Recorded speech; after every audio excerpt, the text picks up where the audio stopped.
హిందీ అంటే హిందీ, సంస్కృతం అంటే సంస్కృతం, ఇంగ్లీష్ అంటే ఇంగ్లీష్. మనకి ఏ భాష అయితే అర్థమవుతుందో ఆ లాంగ్వేజ్ మీద పెట్టేస్తే మొత్తం నేర్చేది ఇటువంటి మ్యాటర్ జరుగుతుంది. ఎట్లా అంటే మనం చదువుకున్న వాళ్ళు కూడా చాలా మంది ఉన్నారు కదా, భగవద్గీత గురించి తెలుసుకోవాలని చాలా మంది ఉంటారు కానీ చదువు రాదు. అలాంటి వాళ్ళకి ఆప్షన్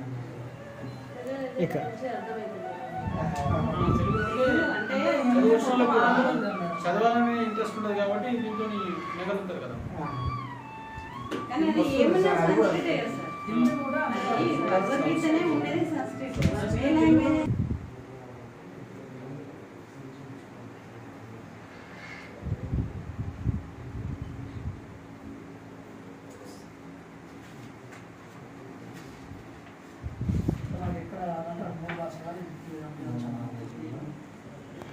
బాగుంటుంది.